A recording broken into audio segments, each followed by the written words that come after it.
Diallo lan mooy sa jàngat ci recours bi nga xam ne daal dinañu koy dugal ngir contrer proposition de loi bi nga xam ne Pastef doon na koy teg. non pour man le président Diomaye est dans sa logique mooy lépp luñ fi teg loo xam ne ni jàpp na ne méngoowul ak moom ni mu gisee mbir yi. dina sukkandiku si li ko yoon may pour jéem a gàntal loolu. moom lañ tuddee woon vote bloqué bee passé moom lañ tuddee bi yoon saisine devant le conseil constitutionnel. barki démb moom lañ tuddee woon référendum laa jëm boo si jël rek effet bi après benn la tur yee wute. mais effet bi benn la yéene bi benn la mooy li assemblée nationale sumb ñu jéem koo gàntal. mais c'était une belle occasion quand même pour jéem a dépasser un débat boo xam ne au moins yàgg na fee am mais on n'avait jamais osé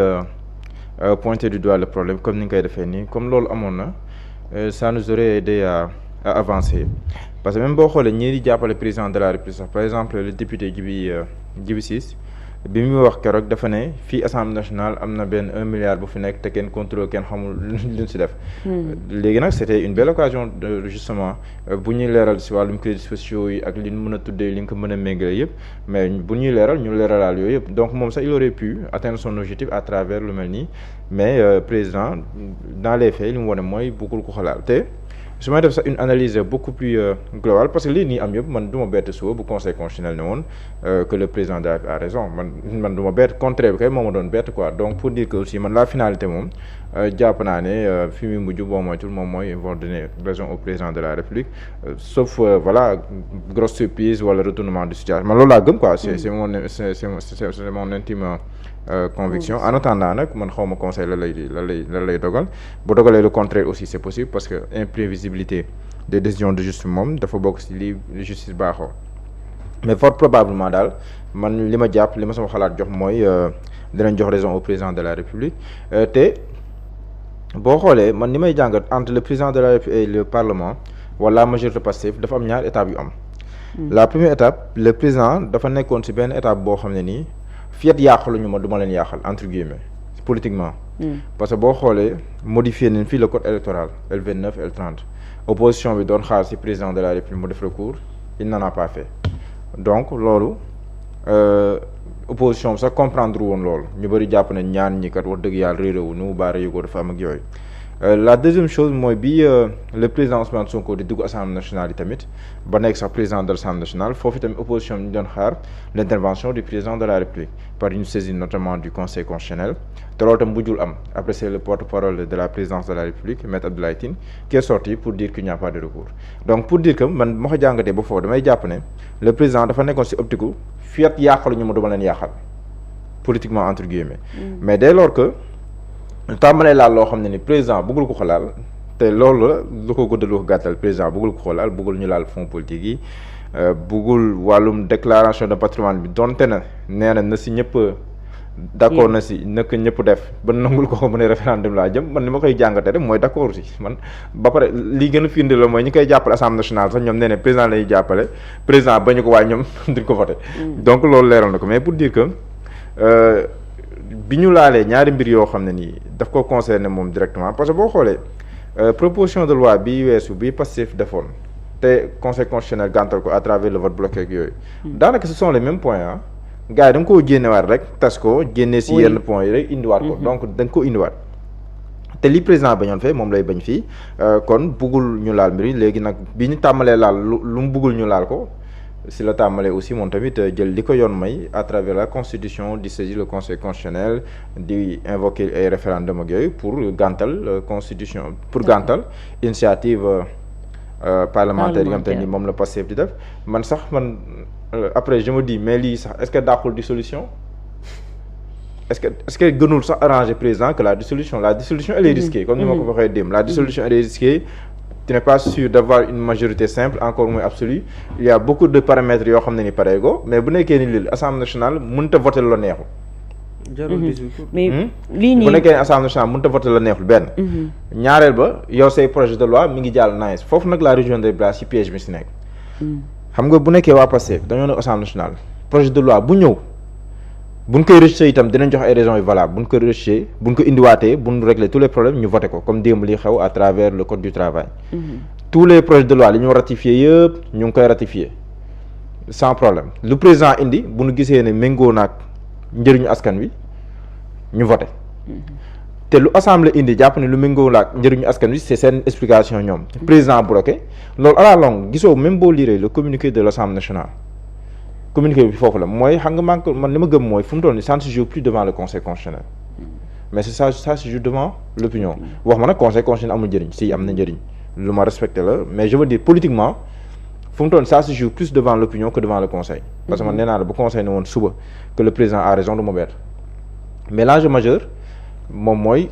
nan la ko opinion bi di jàppee te boo xoolee ñoom le communiqué de la présidence de la République de l'Assemblée nationale ñoom lan la ñu wax donte ne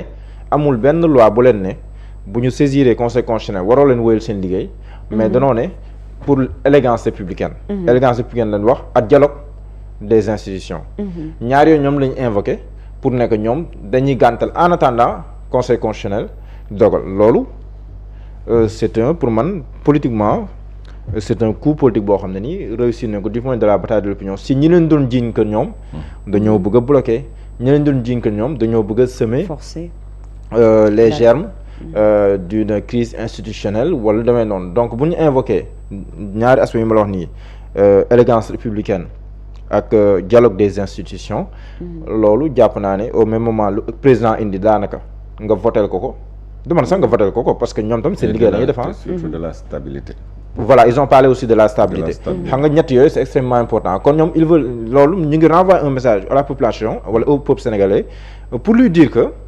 ñun kat lan lañ waxoon la nekk ñun duñu bloqué duñu indi instabilité ci réew mi li ñu yoon may la ñuy def respecter ku nekk la ko yoon jox donc loolu je pense que ñoom de ce point de vue là ñoom ñu ngi réussir bu baax a baax loolu léegi nag de l'autre côté comment le président de la République et ñi ko topp ci wàllum politique vont pouvoir décoller cette étiquette de ils se sont bëgguma tudd renier mais ils ont renoncé à certaines promesses yoo xam ne nii wala à certains engagements yoo xam ne jëloon nañ ko devant le peuple sénégalais bataille boobu mooy bataille bi gën a métti de la même façon nan ngay justifier par exemple que mën nga bañ ñàkk déggoogu ña nga bokkoon ci wàllum politique bu la neexee sax nga ne dal la xeex loolu yëpp mën nañ la ko nangul mais que ñii askanu jàppoon ne dañ fiy jóge ñooñu nga àndaat ak ñoom di liggéey ci wàllum politique loolu nan nga koy layalee ci wàllum politique ba mu mën a dugg donc man les grosses difficultés du président de la République politiquement foofu lay taxaw après man maa ngi doon wax ne que lii moom moo dàq dissolution ci président parce que lii président bëgg mu jàll mi ngi jàll li mu bëggul mu jàll nekkul di jàll kon finalement te boo dissoudre fii comme li ma wax démb bon risque gros voilà c'est un pari risqué pour yow donc lii moo tax sax man ñi naan dina dissoudre j'attends de voir man jàpp naa ne politiquement sax xaar ba bon parce que fii ay décembre est-ce que jekk mën na fee jekk boo xam ne nii dina tax nga mën donc man sax léegi xam nga jàppoon naa ne dissolution am dina automatique mais automaticité bi sax léegi maa ngi koy budget bi nag laam-laame waaw budget bi loolu beneen mbir la maanaam fan la ñuy jëlee koppar pour mën a def élection législative te local la nga war a ñëw ak yooyu na boo ko nga boole ko nga ñàkk koo boole le risque il est là loolu c'est vrai mais beneen ba pare bon yow li nga bëgg kat yaa ngi koy am ni say loi ngi jàll yaa ngi bloqué assemblée nationale malgré yaa ngi pas bloqué assemblée nationale yaa ngi bloqué la majorité Pastef malgré sa majorité ñu baal ma ci répétition bi voilà ba pare jëloo yenn risques yi électoralement léegi nag boo dissoudre c'est une autre réalité au risque tu feras face au peuple. Le peuple va trancher. Le peuple va trancher. Boo dissoudre moom c'est le peuple qui va trancher. Parce que après on ira forcément aux élections. Justement boo dissoudre ba nu dem assemblée ba nu dem élection foofu noonu benn question moom mooy posé wu. Ce sera Sonko ou Diomaye. loolu moom mooy taxaw c'est un pari risqué. te élection boobu boo ko ñaaxee législative boo ko ñaaxee si yenn anam yi. mais c'est un signal pour 2029. N'en parlons pas. loolu moom c'est un signal pour 2029. c'est clair moo tax c'est un pari extrêmement risqué te jàpp naa lii moom moo gënal sax président dissolution moo tax dissolution boo xoolee ñi ko jege ñoo dissoudre mais man le connaissant néew ma du dissoudre de waxuma loolu. mais dama ne balaa muy dissoudre dina ko peser supposer ko parce que déjà lii rek pour man moom moo dàq dissolution il y a moins de risques. d'accord politiquement. jërëjëf Mouhamadou Diallo Babacar Kébé yow lan nga jàngatee situation bi nga xam ne mu ngi posé wu ci assemblée nationale diggante assemblée nationale ak exécutif. waaw boo xoolee seen programme politique bu fekkee dañoo renvoyé foofu ñun ñëpp renvoyer également aussi ci promesse électorale bi taxawoon. waruñu woon assister ci mandat 2024-2029 bi à d'énormes réalisations dans le cadre des infrastructures et tout. Ce qui a été promis ci premier chapitre dans le cadre de la vision Sénégal 2050. Notamment ci quinquennat bu njëkk bi c'était des réformes en profondeur par rapport à nos textes ak ci li nga xam ne moo di bonne gouvernance am beneen apport boo xam ne guñ ci mën a indi la. boo xoolee bu baax loolu bokk na ci li gën a fës li nga xamante ni moom lañ doon wax bi ñuy décliner seen quinquennat bu njëkk mooy pour wan Sénégalais yi que ni Sénégal peut-être am na loo xam ne amagum na ko déjà comme acquis mais à travers les textes lu bare dafa archaïque te il faut mu am benn renouvellement boo xamante ni buñ ci war a mën a indi moom lay doon. moo waraloon dans le programme politique donc il fallait avoir la majorité à l'Assemblée nationale pour pouvoir changer beaucoup de choses te loolu ba fi may àddu nit ñi teewlu ci ñaari parti la waroon demee. soit c'est l'exécutif soit c'est le législatif. Là il y a eu des initiatives yoo xamante ni exécutif moom lay bàyyeekoo ñoom ñoo koy initier di ko yóbbu à l'Assemblée nationale. ba fi may àddu nit ñi teewlu gisaguma benn projet de loi bu dugg Assemblée nationale bu ñu rejeté. benn laa gisagum cité naa ko te démb lañ ko mujjee voté. Ça concerne le code du travail te foofu c'était pas nekkul ne Assemblée nationale moo ko causé li ko waral mooy les syndicalistes yëm ba bopp ñoom ñoo contesté en commission ñu renvoyé waat ko ne waxtaan leen ba juboo après il y a eu accord avec les syndicats moo waral ñu indiwaat ko à part ça ba fi may àdduna ñuy teew la amul benn projet de loi boo xam ne l'hémicycle maanaam 15e législature bi rejeté gum na ko ci lu président de la République indi. C'est vrai am na lu ñu sumboon en profondeur lu ñëwal la constitution ñu daal di ko duppee avant projet n'est pas un projet avant projet yooyu noonu même ci timing bi ñu ko waxoon boo xoolee bu baax timing boobu sax respecté wuñ ko ci parce que premier trimestre bi la ñu waxoon dem nañ ba génn premier trimestre bi il y a pas eu une accélération buñ ci waroon a mën a am la pour ñu yóbbu ko Assemblée nationale après ci la ñële ñoom jël jàpp ne comme timing bi dafay jouer contre ñoom donc nañ ko def ay proposition de loi dugal ko à l'Assemblée nationale kon projet de loi dafay mujjee ànd te daa nga war a jël ay avant projet def ko projet de loi te la ñuy joxe loon comme excuse mooy que dañ koy wàcce waat delloowaat ko askan bi te pourtant ci biir dialogue la ñu wax ne ci la avant projet yi génnee donc mënuloo def dialogue sumb ay avant projet ba pare bëgg koo renvoyer waat encore sous forme de dialogue daa nga koy defaat projet de loi temps boobu noonu yëpp déjà pour lan lay nekk pourquoi parce qu'à un certain moment aussi li jëm ci wàllum dialogue bi nga yëkkati woon lañ ca jox comme ay conclusion ñi def koy avant projet aussi am na ci ay poñ yoo xamante ni dañ koo bëgg a téye di tànn mel ni kuy gës ceeb pour jéem a xool exactement lan moo ci baax lan moo ci baaxul lan moo la ci arrangé lan moo la ci arrangé wul léegi yu mel noonu yëpp nag su amee tey booy xool bu baax moo ñu indi ba fi ñu tollagum nii gis nga ruusitu dialogue bi ak programme politique bañ promettroon mën dégg ni moo nekk nii di wàcc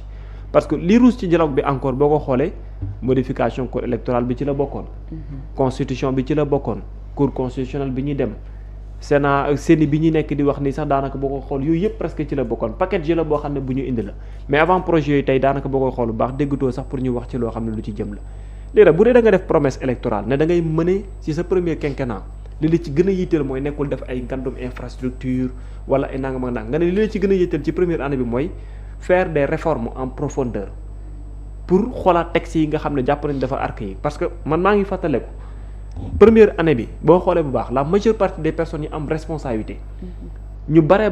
problème texte lañ doon nekk di wax yaa ngi fàttaliku camp bi ñu organisé woon au niveau de Diamniadio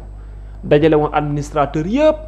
ak ñëpp ñu jiite des structures étatiques ba ci yenn ministères yi te foofu le président de la République doon waxee ne les marges de manœuvre sont quasi inexistantes la waral ñu dajale woon ndaje boobu noonu c'était pour revenir encore sur les textes parce que dañ jàppoon ne ci anam bi ñuy liggéeyee la majeure partie ci ñuy dénk responsabilité ñoom pour ñu liggéey maanaam naturellement sax c'est un problème parce que textes yi non seulement dafa archaïque mais procédures yi dafa jël trop de temps donc yooyu noonu yëpp ñu doon wax ne il fallait penser à une digitalisation il fallait penser à revoir les textes nangam changer lu bare tey li ñu def ci code du travail bi boo koy xool bu baax mën nga ñëw renvoyer waat ko ne ba léegi ne dafa bokk ci package de textes yi nga xam ne yu ñu war a mën a xoolaat mënu doon parce que yu ci bare tey ji dafay xaw a mel ni lu archaïque la loolu pour nga mën ko def il va falloir que également nga initier ay projet de loi député aussi nga may leen ñoom tam ñu mën a def ay proposition de loi bu fekkoon sax tey aujourd'hui li ñu indi à l'Assemblée nationale dafa waroo ak lu ñu bokkoon ci liñ promettre da nga naan sax oui kon président de la République mën na poser acte yoo xam ne dafay fomp lépp lu ñu def comme initiative jëm ci wàllum modification loi yi mais depuis le début ba fi ñu tollagum nii wàllum crédits spéciaux c'est eux qui nous avaient promis que ne ñoom seen jëbopp dañ koy encadrer wàllum déclaration de patrimoine ñooñu promettre ne ñoom dañ koy xoolaat. Constitution bu Sénégal ñooñu promettre ne dañ koy xoolaat code électoral bi ñooñu promettre dañ koy xoolaat ay nangam ak nangam. yooyu noonu yëpp peut-être pour man lu ñu battre campagne la ba mu yegg si aux yeux des Sénégalais léegi nag li arrivé démb c'est pas une surprise Al Amine Lo lui il nous a déjà dit qui il est exactement à la tête de cette primature moom il a dit clairement defal ma def bàyyil ma bàyyi ku ne Al Amine Lo su posé texte gi ni mel signature primature nekk ci lu bàyyeekoo ci président de la République la bi yoon nag sànq Mouhamed mu ngi koy wax mais bon booy xool bu baax bu ci ne ak natt ba mu lay indil wala bu ci ne ak